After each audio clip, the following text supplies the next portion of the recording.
আসসালামু আলাইকুম ভিউয়ার্স। এই যে দেখেন ভুট্টা ছিঁড়া শুরু হয়ে গেছে। মূলত কথা হচ্ছে যে এই যে ভুট্টাগুলো ছিঁড়ছে এগুলো হচ্ছে যে গত ২-১ দিনের বৃষ্টিতে যে মানে গাছগুলো ভেঙে পড়েছিল যেই জমির ভুট্টাগুলা। তো সেই জমির ভুট্টাগুলো এই যে দেখেন এগুলো কিন্তু ছিঁড়ে নিয়ে যাচ্ছে। তার কারণ হচ্ছে এগুলা যত থাকবে তত আরকি নষ্ট হবে। কারণ হচ্ছে যে যেই ভুট্টাগুলা ভেঙে মাটির সাথে লেগে গেছিল, তো সেগুলো কিন্তু মাটি থেকে দেখবেন যে ধীরে, ধীরে ওই জায়গা থেকে গজা বের হবে ভুট্টাগুলা থেকে। এবং ওই জায়গাতে যখনই গজা বের হওয়া শুরু হবে তখন দেখবেন যে ধীরে, ধীরে সেই ভুট্টাগুলো নষ্ট হয়ে যাবে। আর এই যে দেখেন বাতাসে যে ভুট্টা গাছগুলো পড়ে গেছে, তো একদম পুরা জমিটা সমান হয়ে আছে। তো এইভাবে থাকলে কিন্তু যখন যারা ভুট্টা ছিঁড়বে তাদেরও প্রচুর কষ্ট, আর এই জমির ভুট্টাগুলো ছিঁড়াও অনেক বেশি দাম নেয়। তো এগুলো কিন্তু মানুষ যাই কষ্ট হোক আর যাই যত দামে নেক না কেন, তারা সবাই ঘরে ভুট্টা তুলে ফেলতেছে। তার কারণ হচ্ছে এগুলো আরও যদি বৃষ্টি হয়, হালকা বৃষ্টিও হয়, তবুও দেখবেন যে এই ভুট্টাগুলা নষ্ট হওয়ার সম্ভাবনা অনেক বেশি। তো দেখেন এই ভুট্টাটা ছিঁড়ছে, ঠিক আছে, কিন্তু এই সামনে যে ভুট্টার ক্ষেতটা আছে ওইটা কিন্তু এখনও ছিঁড়ে নেই। কিন্তু ওইটা এখনই ছিল, কিন্তু ওই জমিটা দেখে এখনও সমান হয়ে আছে, মানে এমনভাবে পড়ে গেছে যে মাটির সাথে সমান হয়ে গেছে, মাটির সাথে মিশে গেছে। তো এই যে জমিগুলো আছে এই জমিগুলো কিন্তু ভুট্টা ছিঁড়া অনেক বেশি দাম নেয়।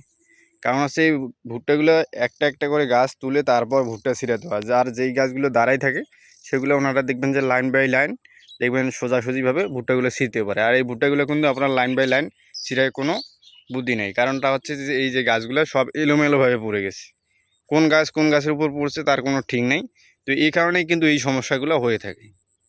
তো বন্ধুরা, যাদের জমির ভুট্টা এরকমভাবে পড়ে গেছে বা ভুট্টা এখনও পরিপক্ক হওয়ার কয়েকদিন সময় আছে, তো আপনারা বেশি ওয়েট করবেন না।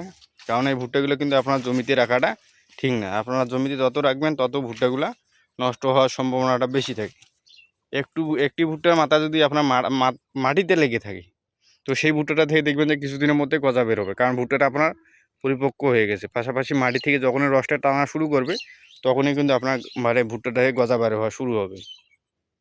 তো এই যে অবস্থা, তো দেখেন এই জমিটা পড়ে গেছে ঠিক আছে, কিন্তু এই যে পাশের জমিগুলা এত সহজে পড়ে নেই, এটা কিন্তু কারণ আছে।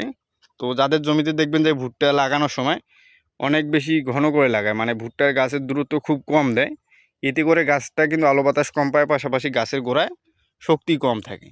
এবং এই জমিগুলোতে কিন্তু মানুষ সার বা ইউরিয়া সারগুলো বেশি প্রয়োগ করে। তো সে কারণে হয় কি, দেখবেন যে যখনই একটু হালকা হয়, মানে হালকা বাতাস হওয়ার সাথে সাথে এই গাছগুলো মানে ঢলে পড়ে যায়। তার কারণ হচ্ছে এই জমিগুলোতে যখনই বেশি ইউরিয়ার পরিমাণ বেশি হবে বা ভিটামিনটা বেশি হবে, তখন দেখবেন যে গাছগুলোর শক্তি কম থাকে। গাছের গ্রোথ ভালো থাকে ঠিকই, কিন্তু আপনার গাছের যে শক্তিটা, এনার্জিটা, সেটা অনেক কম থাকে। তো সেই কারণে কিন্তু এই গাছগুলো হালকা বাতাসে ঢলে পড়ে যায়।